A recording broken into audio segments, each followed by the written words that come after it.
Hello and good evening, everyone. Today is the ninth day of Words of Wisdom series, and today's topic is Product Approach for a Project. And today's speaker is Namrata Mohan. And little introduction about her. So, she is currently a co-organization co-organizer of GDG Pune. She is a woman tech maker Pune ambassador. She is also working currently as a junior product manager at EXALTARE Technologies, and she has completed her MBA from MIT University. So that's a little intro about ma'am, and sorry if I have missed something. So over to you to continue this session. Sure, yeah. Hello all, I'm Namrata More, and I'll be talking about product approach for a project. So, more than my introduction, I think what we're going to learn today is more important. Yeah, product approach for a project. Why, first of all, this topic for a hackathon? Because in hackathons, we've always been looking towards the project side of technology, and we miss the product side, and that is the case where many of the projects which are super awesome, superb, do not go towards being a real product. So yeah, what are these? These are some of the products I've been working with, and I think these are awesome, and these are awesome because they have that approach. So what is the problem with us? As I said, the problem with us is we make projects and not products. Technical aspect is not the only aspect needed, because we when we enter a hackathon, or when we think of entering a hackathon, obviously we all are very keen to technology. We have been using some other technology very efficiently, and that is why we first of all try to be in there, right? Then what happens is, we start with the hackathon, we understand a problem statement, we start working on something, and we create a very great technical product which works really fine. You're introduced to AI, ML, introduced to web technologies. If in case you're making an application, you're introduced to Flutter, to Android Studio, a lot of technologies, right? But what happens is, when pitching for a hackathon, it's not about your technology only. It's about your idea, and it's about your idea getting focused towards the market and the user more. So that is what we miss. Miss the product view of it, and we miss the design view of it. Even then, the design perspective is a little better than product view. So let's try to understand today what we can improve in our product view.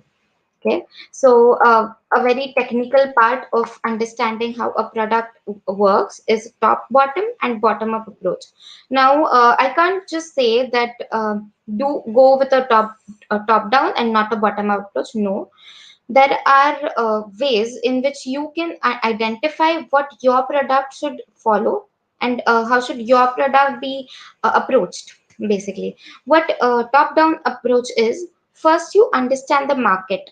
First you understand what the need is, what the requirement is. May it be a client product, a project, or may it be a physical product, or may it be a website or application, anything.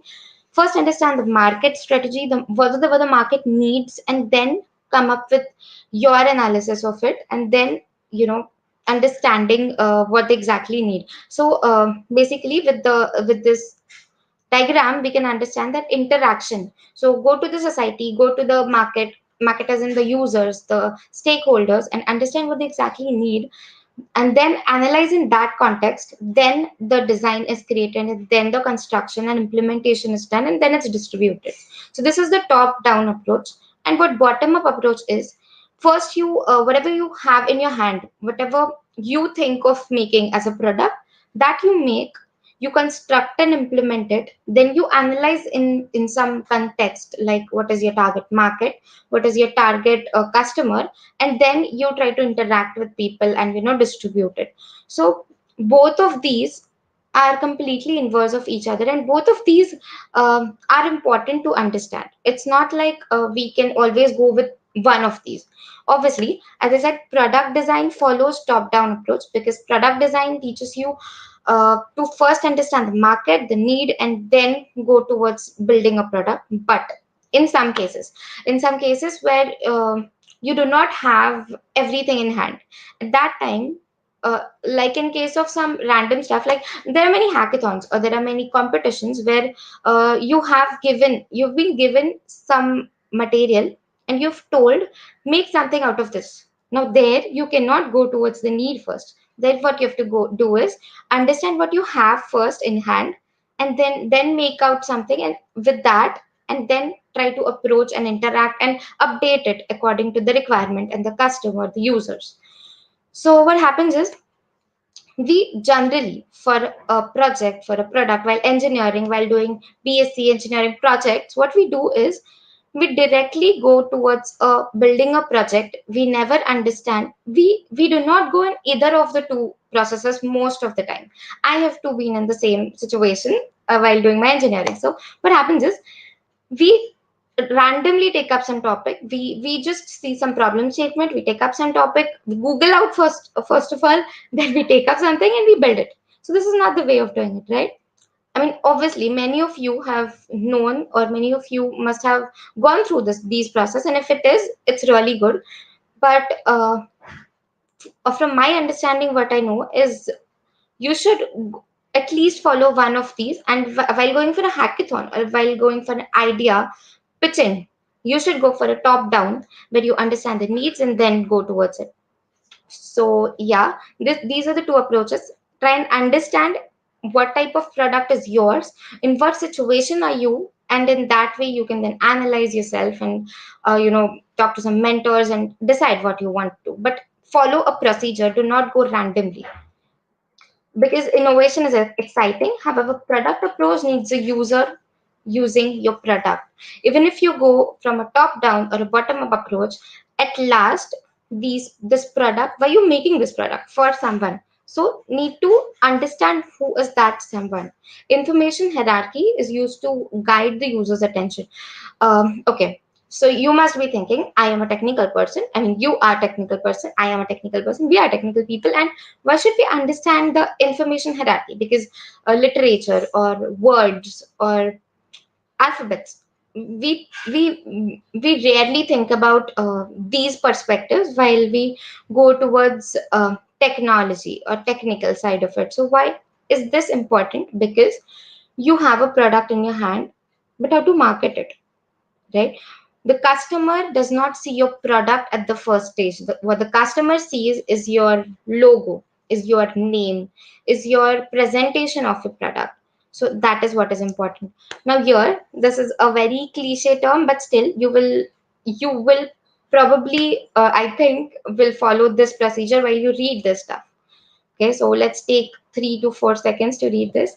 And yeah, you'd say this was too cliche, but understand, this is just example of, if you're making a logo, or if you're making a banner, if you're making a poster which presents your product. When you present in front of a funder, when you present in front of someone who's going to fund you, he will also look into your presentation skills, because just the technology doesn't work, right? So yeah, why information hierarchy? This is the very random example. This is a very bad information hierarchy. This is okay. Now we can update it. Okay, so the same way, when you are going towards anything, you should understand a lot of factors. Now these are some random factors which come into our mind when we talk about product design, ideas, how to build a product, and everything is so much cluttered that you do not understand where to focus exactly. So what you need to focus first is the user centered design, and it follows with stakeholder focus. That is, what is the requirement, the need, and what should you focus on. Okay, we can talk about an example, like, let's take an example of hide and seek.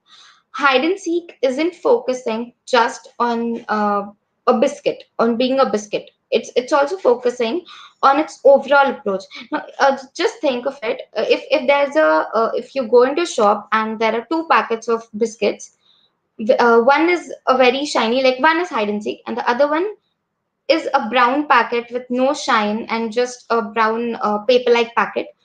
You would rather go for hide and seek, spending your 2, 3, 5, 10 rupees extra maybe, instead of going towards this. So this is what you need to understand. is you do not go towards the thing which is inside. First, what the user understands is the outer thing. Okay, so then iteration. Iteration is updation, understanding the thing again and again, and then improvising it. Empirical evaluation is again the same. Evaluating it into something better. Then what comes is the durability or sustainability. And sustainability is directly proportional to how you maintain it. What's the maintenance for that? So that is how you deal with that. Then the colors are really important. I know technically we rarely consider colors, or we rarely consider logo and stuff, but colors are important for a brand to understand. If you're just making a project for your final year or for a hackathon, then it's okay. But if you actually imagine it to go into the market, which users actually like, then colors wise, the brand wise, the personality wise, it's very important. And websites, applications is something which is very much digital. When your product is completely digital, you have to consider responsiveness. You have made a really great website which looks really great on your laptop, but it doesn't look good on the other laptop or on the mobile. There's no use of it, right? Because every user can't come on your laptop and see that, right? I mean, I know most of us consider all of these factors, but still, a reminder maybe, because what market needs is a monopoly. And what does monopoly mean is, I've seen people asking Colgate dena, which one? Pepsodent. So they refer to Colgate as a toothpaste, because Colgate at a time was a monopoly. Maybe you, me, we are not saying that, but go to your grandmother, maybe go to your aji or go to your ai and ask them. At their times, it was only the one product, Colgate, which was there as a toothpaste. That is why for them, toothpaste is Colgate and Colgate is toothpaste. So that is called a monopoly. So if you want your product to be a monopoly, then you have to consider a few factors which make you a brand and not just a project or product or technically very awesome thing. So color is, let's take one example out of these factors, that is color. Why do we neglect color, and why should we not neglect color? These colors, okay, so do you remember, or does these colors resemble anything in your mind? Okay, so if anyone can just put in the chat if you remember any of the, by looking at these colors, if you remember any of the brands. Yeah, anyone? Okay, we can wait for 5 seconds, maybe 10 seconds. Okay, so let's reveal it. These are the very awesome brands which actually make you understand their brand identity just with the colors. So how are color important? Because the user identifies with you with a color. I mean, just looking at the color, and say, okay, this was the Facebook color. Okay, this was the Facebook blue. I mean, so that is how it resembles your brand. And why is visual design important? Because it establishes a credibility. You understand what the brand's credibility is. Communicate your personality. Okay, so is it a light product or a very heavy product? Then enhance the usability, because sometimes this is a very UX perspective, but still, at night we usually tend to use black background color schemes, and at daytimes white is okay. At night, why black? Because at that time we are in a sleep mode. If you are in a sleep mode, if you are a night guy, that's completely all right. But yeah, at night, if it's black, it's better for your eyes, it's better for your vision.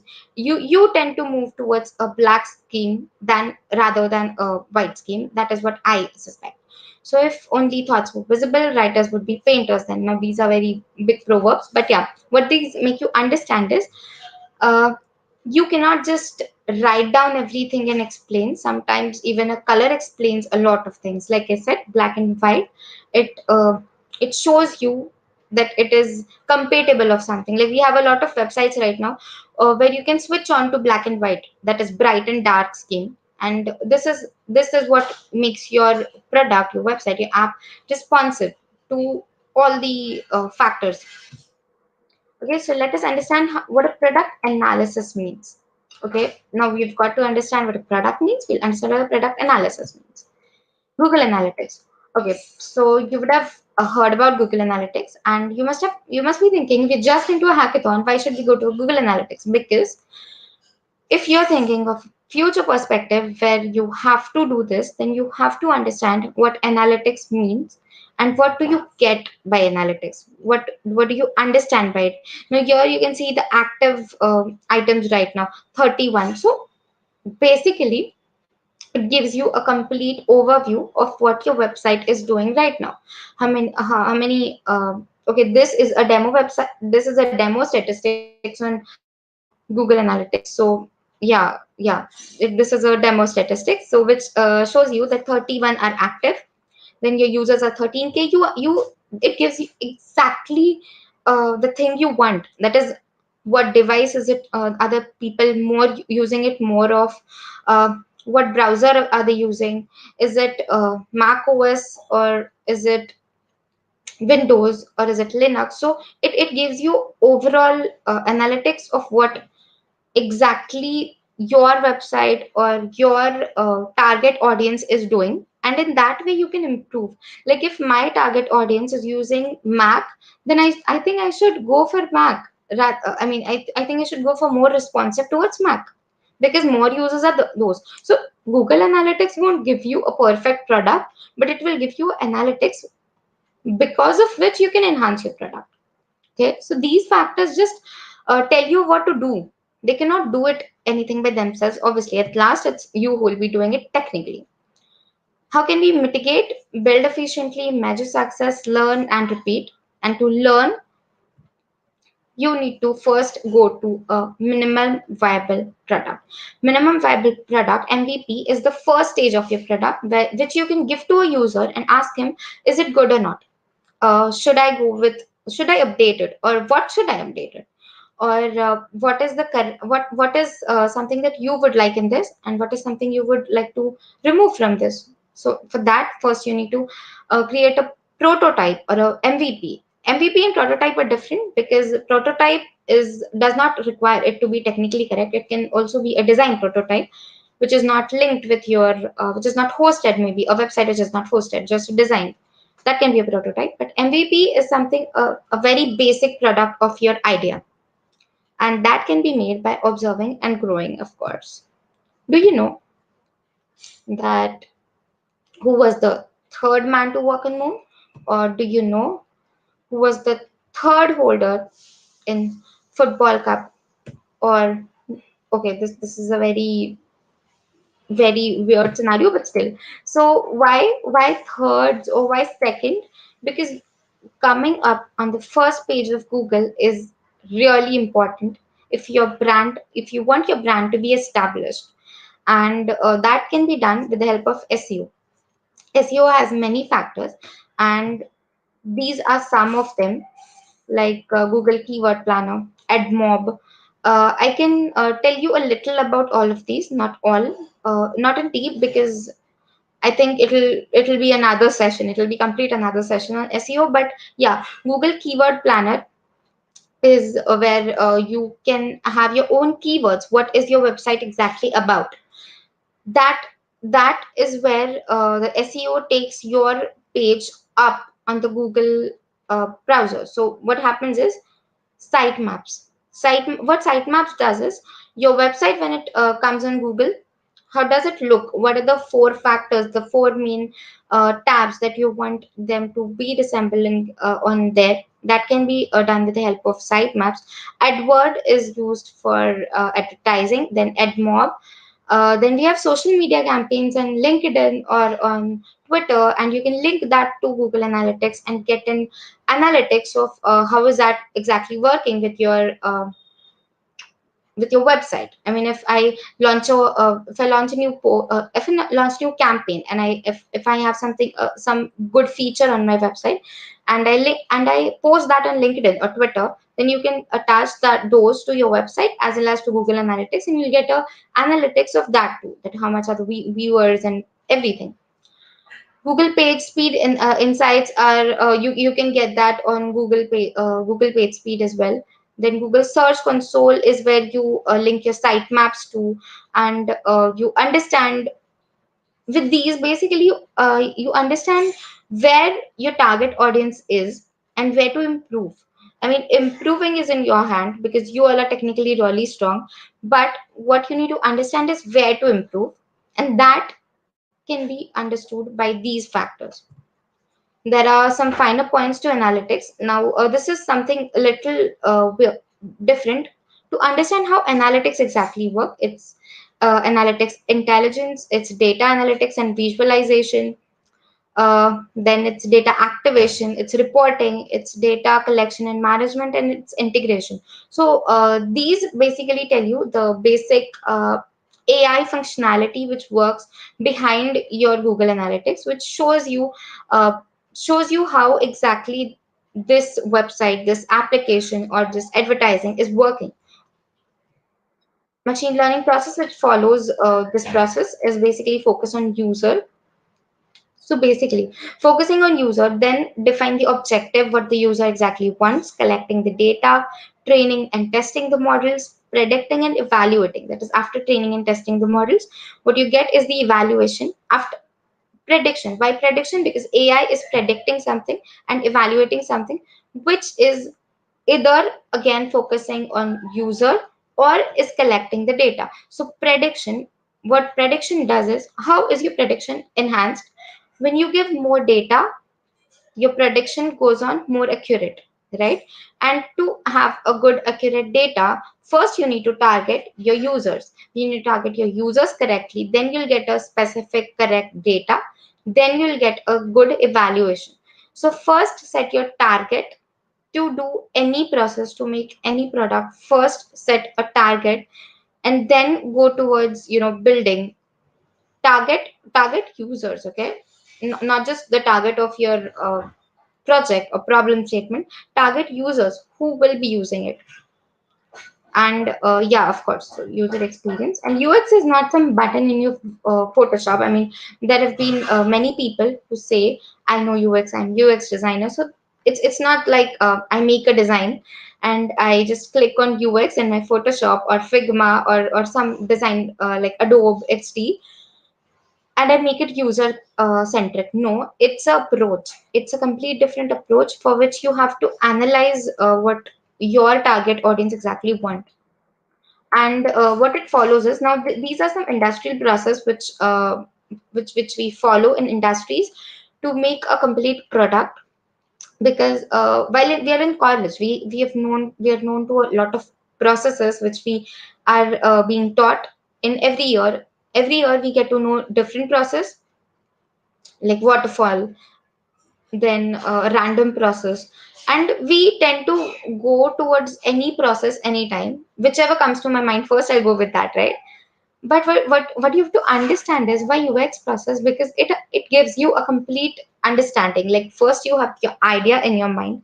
What our traditional way of making a product was, first I have an idea, I'll build that something, I launch it, I learn from it, and then I'll again improve towards the idea. But what UX teaches you is build your idea, make it learn. How? With prototypes. So, what are prototypes?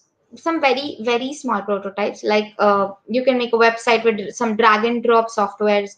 You can make application on proto.io or MIT Lab. So there are many very simpler options from which you can just make a prototype, show it to your client in case it's a client project, and understand yourself or give it to your user. If it's your own product, then give it to a user who can actually tell you if it's correct, improve it, and then when you think that this can be a thing to which I should launch, to which I should give it for building or launching, that time, what this saves is your time and your money. Because when you build, you're giving much of your efforts and your money. When you're launching, you're giving much of your efforts and your money. But if instead of directly going towards launch, build and launch, if you first make a prototype, you can say take a take from your users or your client and then make and build it, then it saves your time and your money both. So that is why we should go towards UX approach. Okay, so for a hackathon like this, I think you can create a prototype right now. Anyway, in a hackathon, you can't go and complete project. So for the first time, and if you have a lot of time, like you have many sessions going on from for like these 10 days, I guess 10 to 12 days, then just understand, take a little points from every part and create your own prototype. And then with that prototype, maybe you can analyze and give it to your users, and then try to build it and launch it.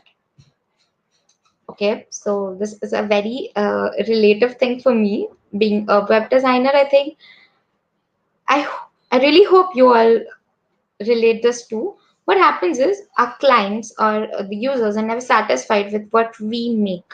And that is why it is very important. First, understand what they want. And take a written thing or something where you understand what they exactly want, so that they won't come again and say that this was not what I want. So yeah, some examples of really good brands and what they do.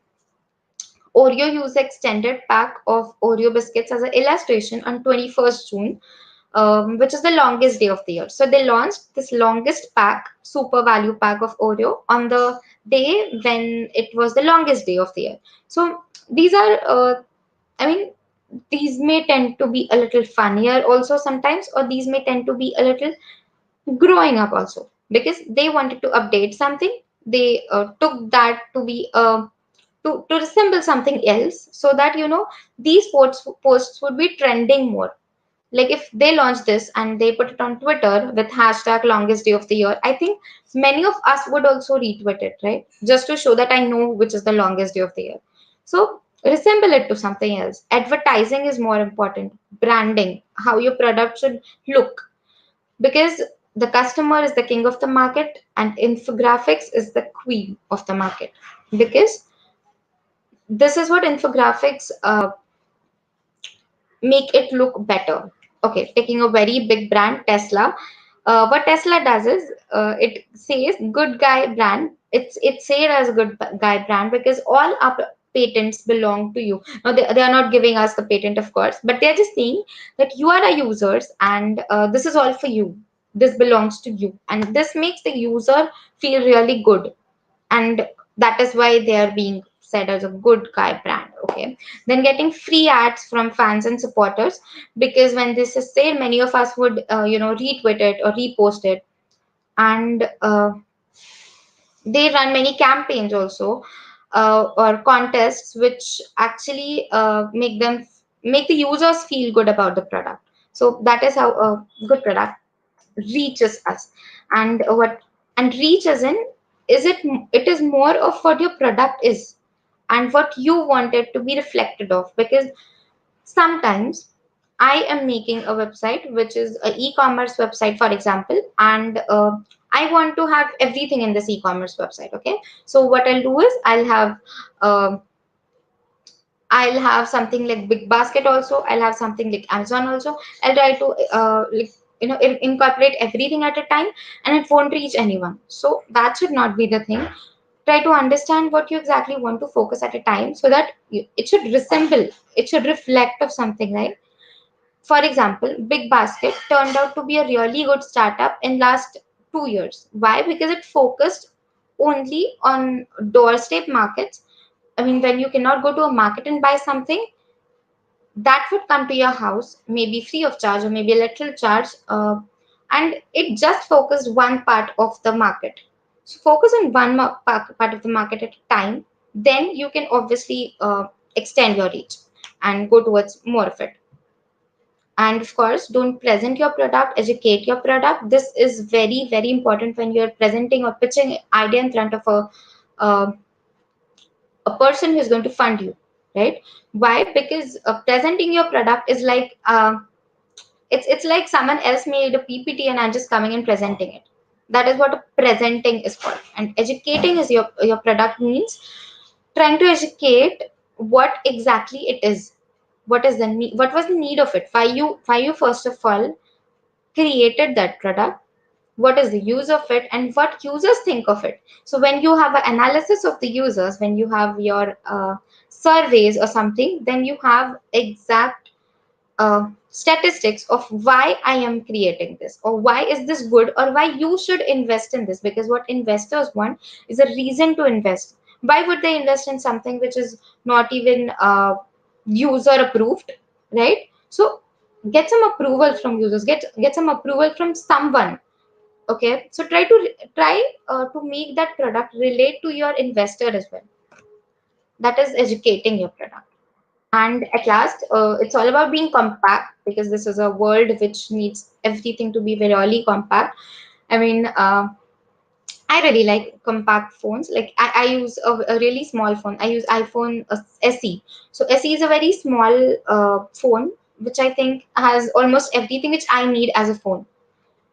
And everyone who needs who would get, if you would get everything in a very compact, why would you carry a big, okay, would you prefer a very big and heavy laptop in case you're not gaming, because that obviously requires, but in case you're not gaming, then would you rather go for a very lighter laptop or a very heavier? You go for a lighter, a compact one, a small one which you can just carry in your hand and go away. So that is what everyone wants, and the necessity, of course. If you're gaming, obviously you'll need that big laptop. So yeah, okay, this is something which will which you should understand. What kind of person are you? Okay, so are you a very happy person and satisfied person? Okay, there are three type of people in this world. First is the really happy and satisfied with whatever they have. Second is the people who are never happy, and they have queries and questions and problems everywhere. They won't ever come up with a solution. They'll always come up with a problem. I don't like this. I irritated people basically. And the third are, I think, the people like us who try to solve problem of these people who have a lot of problems and are never satisfied. You do not come to the first category and the second category when you are participating in a hackathon, because you're trying to solve a problem and you're not satisfied with your life that you have currently. And at last, being a C type person, that is being a problem solver, you need to connect to the community. You need to have a team. Even if you say that I have all the technical skills, you need to understand that you need a user perspective, you need a brand. You cannot just go with one single perspective. So, yeah, that is what I wanted to say. And thank you all. And you can connect to me anytime you want. And I think, yeah. So, thank you, CW, for giving me this opportunity to connect with you all. So, okay. So, are there any questions around? So, okay, GitHub. Yeah, exactly. There's someone saying GitHub now has dark mode. Exactly. So, if there are any questions, you can come with them right now, or you can connect to me offline also. Offline as in online only, because we're online. Yeah. So if you have any query or questions, you can ask here in the chat box. So our speaker can clear your query.